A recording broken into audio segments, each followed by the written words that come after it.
So, after having talked about personal ego, today I would like to explain what personal unity is. Now, in describing personal ego, I identified three aspects of the ego. First is the physical ego, then there's intellectual ego, and then there is spiritual ego. Now, these three parts of a human individual, or these three parts of human ego in the individual sense, are not always in harmony. And when they are not in harmony, the ego is fractured, because the physical ego might be going in one direction and the intellectual ego in yet another direction. So, personal unity is the concept of an integrated ego, which means that an individual's physical ego and intellectual ego and spiritual ego are in perfect harmony. Now, of course, perfect harmony is not achievable for every individual, and most individuals, therefore, will have fractured ego, which means that the three aspects of their ego are not in complete harmony with each other. Now, what causes personal disunity or fractured ego is there are a number of factors that might do so. Well, let's talk about the first factor, which is that the physical ego or the human body is not in sync with human mind. And what does that mean? Now, if an individual is overly obsessed with his physical ego or with his human body, then obviously that person is not paying much attention to his mind and to his spirituality. And therefore the focus on human body will take away the proportionate focus on mind and spirituality. Now, example of such a person is one who is overly obsessed, for example, about eating. Now, eating disorders, whether you're eating too much or whether you're eating too little, will indicate that you are obsessed with the image of your physical body. Now, people who don't eat, much, and they want to be extremely thin, that is their conception of physical body, that their body should be very thin and they should look very slim. Now, their entire focus in that sense is on their effort to remain slim. Whereas a normal person who is not obsessed with slimness, that person is going to eat regularly and have a normal body, which is not overly thin and which is not, obese or overweighted. So when you are obsessed about your physical body, and eating disorders are simply, one indication. For example, cosmetic disorders may also indicate that the person is obsessed with the body. I mean, some people want to look very attractive. Now, obviously, it's a common human desire to look attractive. And looking attractive is good for your ego. Actually, looking good is part of being human. But it's the focus, it's the attention, it's how much you are devoted to looking good. If if your energies and most of your efforts go into looking good, then obviously your body is not in sync with your mind and spirituality. Um, so personal unity takes place when the body and the mind and your spirituality are in perfect harmony with each other, and they are proportionate with each other. And the person is not paying obsessive attention to either mind or to intellect, mind or to spirituality or to the body. Now, there are individuals who experience personal disunity not because of physical body, but because they pay too much attention to their mind or to their intellect. We have seen people who completely ignore their physical existence, their physical bodies. They don't take care of their physical bodies. For example, they won't shower regularly. They won't even cut their nails. They won't comb their hair. They don't eat properly. They eat irregularly. They drink too much coffee. They drink too much alcohol sometimes. And all these behaviors, which are detrimental to your physical body, are taking place because you are too engrossed in developing your intellect or your mind. Particularly individuals who do mental work as their means of making a living, some of them totally ignore their physical body, and they're so engrossed in their mental work, whether it is accounting, whether it is the work of a physician or the work of a lawyer. They're so engrossed in their work that they are completely ignoring their body, and therefore their body gets sick. They have back pains, they have headaches, they have other ailments, even their internal organs may suffer from disease because probably they are not exercising, or they are not paying much attention to the upkeep or to the maintenance of their physical body. So we see that a person who is overly obsessed with the development of his mind or with the use of his mind and ignoring his physical body, we will see that this person is experiencing personal disunity. Because personal unity takes place when body, mind, and spirituality, they all are in perfect harmony with each other. Mind supports the body, body supports the mind, and spirituality supports both the body and the mind. This is what I call personal unity. And this is a blissful state of being, that your three very important aspects, are in complete harmony with each other. Now, similarly, we see that people who are spiritually inclined, they may also ignore the development of their mind, and they may also ignore the needs of their physical body.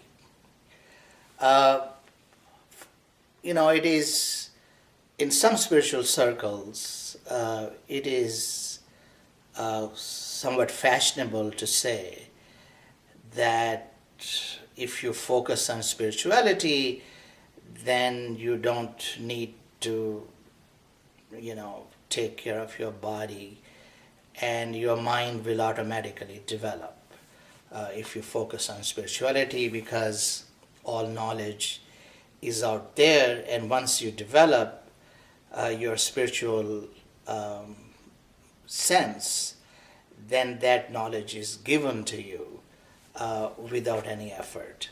I completely disagree with this notion of spirituality. To me, spirituality is goodness, and the good values that have been mentioned in divine texts, whether it is Upanishads, Gita, the Old Testament, the New Testament, the Quran, the Book of Mormons, Granth Sahib, the Book of Sikhs, and all these divine books, they tell us about some very fundamental elements of goodness. For example, you need to be kind, you need to be patient, you need to be generous, you need to take care of people in need. These things, these simple behavioral things, constitute spirituality. A person who's kind, and a person who is generous, and a person who's willing to share his resources with the needy, with the poor, that person is spiritual.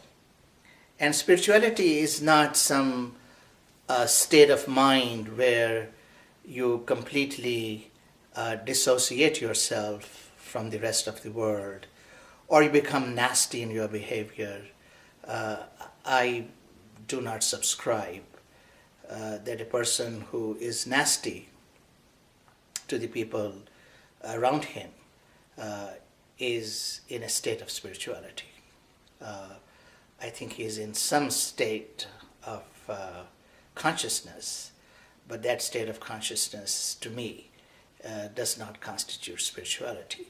So, in other words, personal unity is a synthesis of three important aspects of personal ego. That you take care of your physical body, that you develop your mind through effort. For example, you have to read books, you have to learn mathematics, you have to learn the sciences. The knowledge of physics or the knowledge of chemistry, these knowledges are acquired. Knowledge of law is acquired. I think all knowledges that, or disciplines that we have so painfully developed, they need to be learned.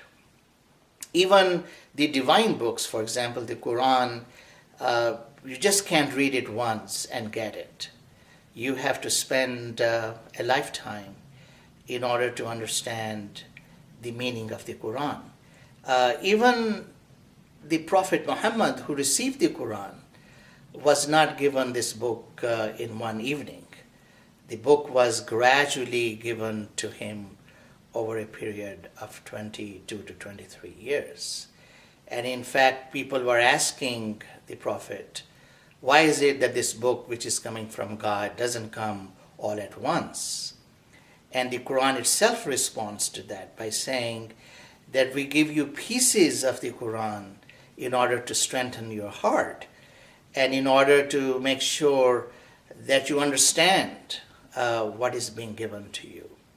So knowledge does not come automatically. It is not given to you in some great moment of awareness. Knowledge is acquired, and whether it is divine knowledge, whether it is the knowledge of social sciences, or whether it is the knowledge of physical sciences like chemistry, physics, all forms of knowledge require effort and require the application of intellect and intelligence and hard work in order to obtain and in order to sustain the knowledge so obtained. So just like you take care of your body, Similarly, you take care of your mind. And similarly, you develop goodness. Even goodness has to be acquired. A person must understand what it means to be kind. And only then that person can be meaningfully kind. A person must understand what it means to be generous. It is not to show off that you have money and you are very good and you want to share your money with the poor and that is not generosity. That is display of wealth. Generosity means that your love of money is limited. Even though you have money, either you got it or you acquired it, but nevertheless, your attachment to money is not obsessive, and therefore you're willing to share it with others. So whether it is physical fitness, or whether it is mental richness, or whether it is spiritual awareness and spirituality, all these three aspects of your ego are acquired through effort and through exercise and through maintenance that does not come automatically. You have to make an effort to keep your body fit. You have to make an effort to develop your mental faculties, your scope of knowledge, your wealth of knowledge, and similarly you have to develop your wealth of spirituality. You practice goodness, and that practice deepens your spirituality.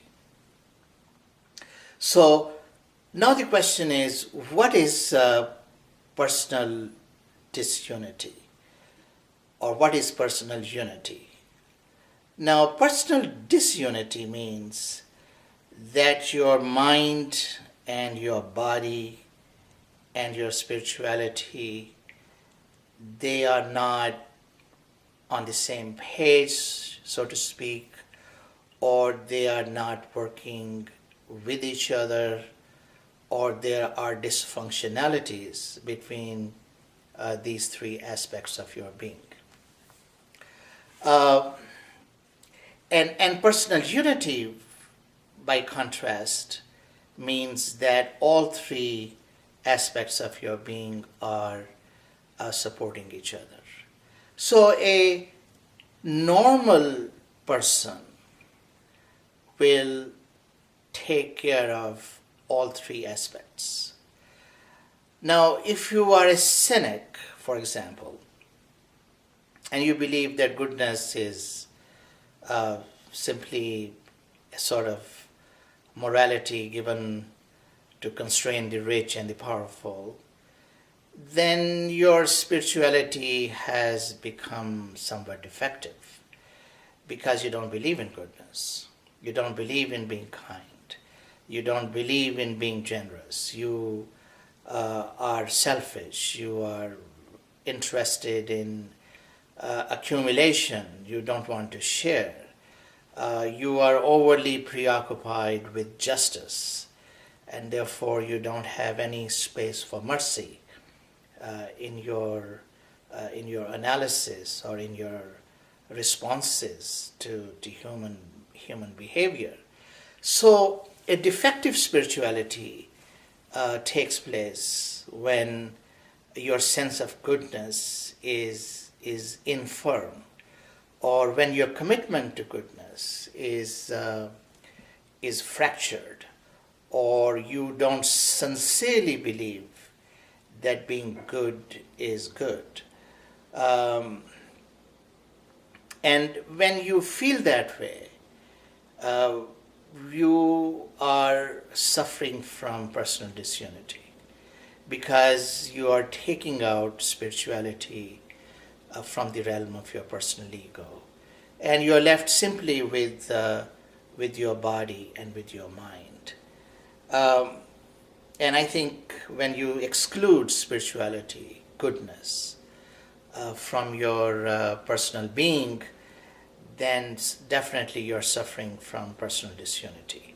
Because personal unity requires that all three elements, physical, intellectual, and spiritual, they simultaneously exist within your being, and they are in mutual harmony with each other. Now, I want to talk about mind.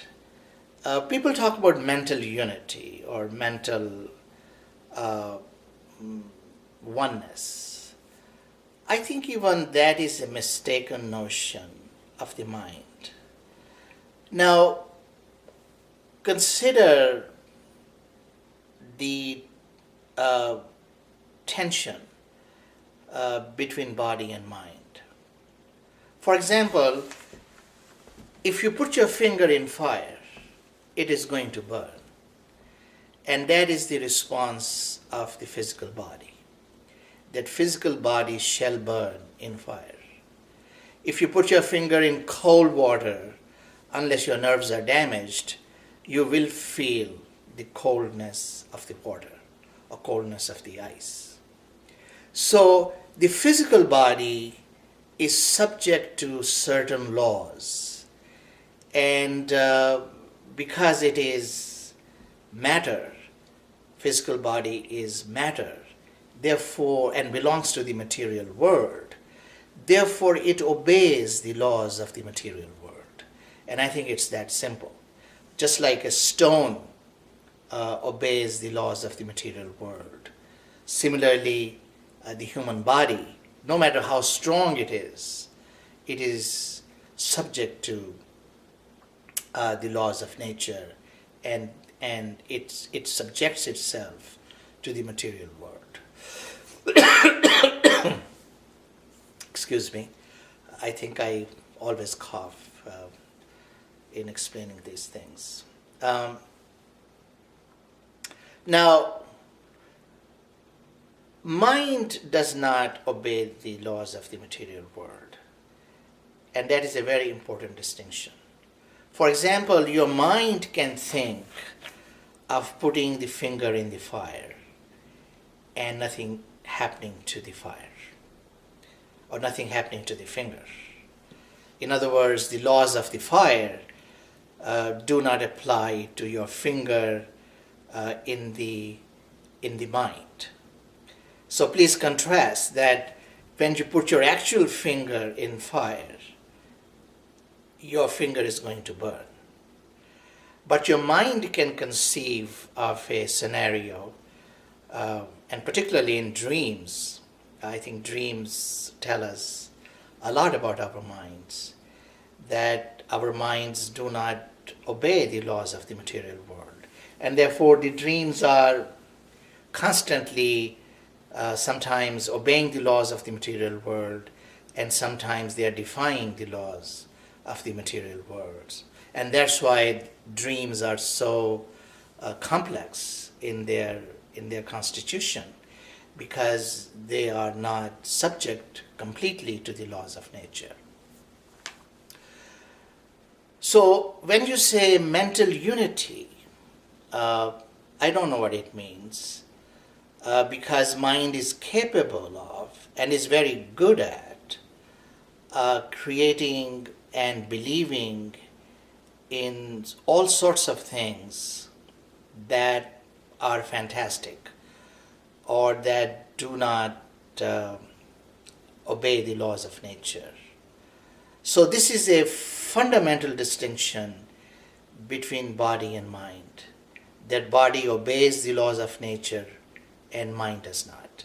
Brain does, which is part of the physical body, but the mind, which is a function of the brain, does not obey the laws of nature. And therefore, the question is, how do you bring the mind in harmony with the body? Because one entity obeys the laws of nature, whereas the other entity does not. So these are two entities which are fundamentally different. And how can there be harmony between these two? That's a difficult subject, but I would explain that to you in the following way. That your mind should be free to think all sorts of ideas which may or may not obey the laws of nature. And this is not any mental disorder. In fact, this is the creativity of mind, that mind is not shackled in the laws of nature, that the mind can defy and think beyond the laws of nature. That is the beauty of the mind.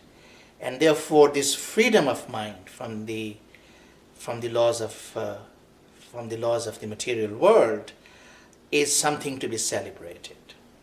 So it is not a mental disorder if you have fantastic ideas. In fact, creative minds are fantastic.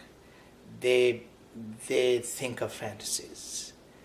They create fantasies. Great authors, great movie makers, great fiction writers, including science fiction writers. These are the minds which have become highly trained in the art of escaping the material world. And therefore, you cannot say that the mind of a fiction writer is not in sync with the writer's physical and spiritual existence. No, that is not the test, because any mind is capable of defying the laws of nature. So our thoughts, the things that we think, the ideas that come to our mind, they are not necessarily subject to the laws of the material world. And there's nothing wrong in thinking thoughts, or in thinking ideas, or in thinking scenarios which are not subject to the material world. I think what is problematic, or what could be problematic, is when you subject your physical body completely to your mind. And that is where the problems can begin to arise. For example, your mind can think that you're flying in the air, or that if you jump off the bridge, you will fly and then gently begin to sail on the surface, the tempestuous surface of the sea. Your mind can think of that. And this will be a great fiction, that you fall off the bridge, that you jump off the bridge, you gradually fly for a long time, then you sail on the surface of the sea, and then a boat comes, and you come on that boat, and then you come back to the shore. And this is a wonderful story that your mind can think. The pathology begins, and the personal disunity begins, when a person with his physical body actually jumps off the bridge, thinking that the person is going to fly. And that is where personal disunity has taken place. So thinking flying in the air is fantastic, and mind should be allowed to do that. But to subject your physical body to such fantastic ideas that come to your mind shows a disunity, and sometimes tragic disunity between mind and body. And in that sense, personal disunity can lead to all sorts of problems. So please note this point, that let your mind think and freely ride and go into the realm of fiction and fantasy. That is perfectly fine, and there's nothing wrong about it. Even if you're not a fiction writer, even if you're an ordinary human being who is doing a normal work, you have not written a single sentence on fiction writing, but your mind is still, wandering away from the material world and into the world that you don't understand. That is okay. That is not mental disorder.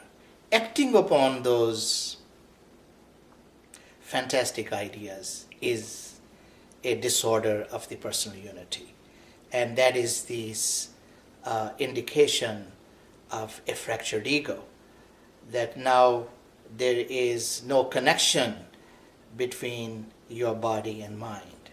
Because mind, even though it can, wander off into the fantastic world, a good mind would still respect the physical limits of the human body.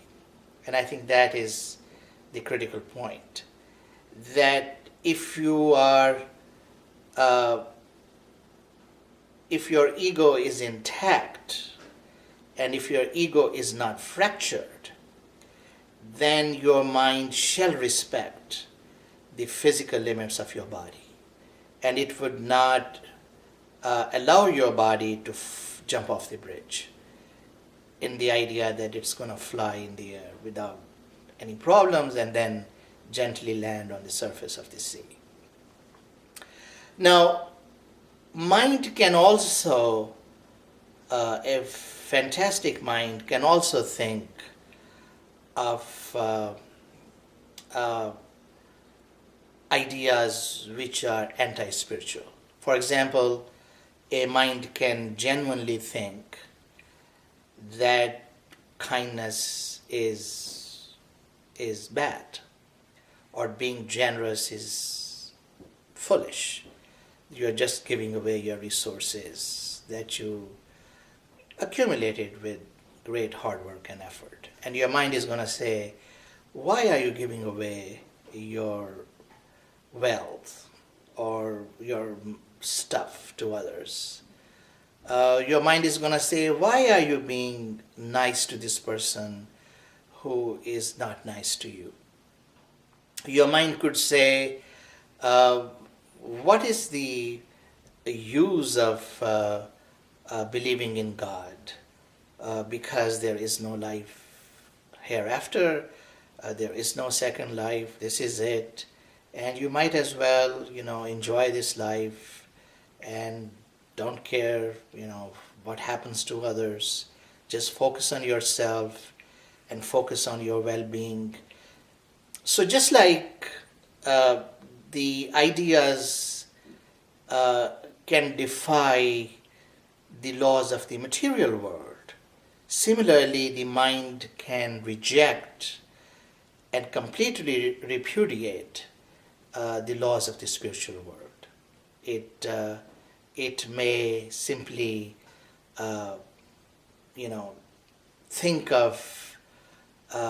think as a villain, so-called the villain in a movie, who is not interested in being good and whose role is to mess up things, to give hard time to the people around them. So again, there is nothing wrong to think that spirituality is bogus. There is nothing wrong to think that God does not exist. There is nothing wrong in challenging the authenticity of divine texts. Let your mind be free, because if you restrict your mind, that is unhealthy. Let your mind wander Just like it wanders into science fiction, it may also wander into a world of anti-spirituality, or a world where there is no religion, or a world where there are no prophets. That is not disunity between mind and spirituality. The disunity begins when you begin to act upon your mind and stop being good. So please note this point, that doubts about goodness that pass through your mind are not worrisome. That is the habit of the mind. Mind is skeptical, mind can be doubtful, mind can think positively and negatively, mind can think spiritually and anti-spiritually. That's why there is a great idea in Islam, for example, that the Prophet said that you are not going to be punished for the thoughts that come to your mind. And that is a great insight into the relationship between mind and spirituality. That just because you're thinking an anti-spiritual thought in your mind, just because your mind is thinking of unkind or non-generous acts, or even cruelty, that is not worrisome. What is worrisome is that you begin to act upon it. And that's where the disunity begins. So once we understand that the mind is capable of defying the laws of the material world, as well as the laws of spirituality, it can be anti-spiritual and mind can be anti-material. That is the nature of the mind. And that is not worrisome part, because that is how the mind has been constructed, that it can go in opposite directions. It can think positively and it can think negatively. It can think being cruel and it can think being highly gentle. These are the oppositional qualities of the mind. And once we understand that, we don't feel guilty about the mind thinking about anti-spiritual things. But I think the personal disunity begins when you begin to act upon anti-spiritual things. So in other words, personal unity takes place when your physical body obeys the laws of the material world. Your mind is completely free to think both positive and negative thoughts, both reality and fiction. It is completely free, and you let the mind go wherever it wants. But you don't act upon the things which defy the laws of nature for your physical body. And similarly, you don't defy the laws of spirituality and discard goodness from your life. And personal unity would require that you act upon goodness and that you obey the laws of the material world as far as your physical body is concerned. You don't expose your physical body you don't disobey the laws of the material world as far as your physical body is concerned. For example, you don't engage in a behavior which would hurt your physical body or which would reduce the strength of your physical body. Of course, there's an aging process, but that is also subject to the material law of the material world. So personal unity takes place when your body is obeying the laws of the material world, your mind is completely free, and your spirituality is strongly rooted in goodness. If there is a problem with any one of these, if your body is not obeying the laws of nature, if your mind is not free to think, and if your mind is not free to be skeptical and to be doubtful, or if your spirituality has been fractured and you don't believe in goodness anymore, then you are suffering from personal disunity. And personal disunity can lead to physical problems, it can lead to mental disorders, and it can lead to non-spiritual behaviors, which will invite reaction from the people around you.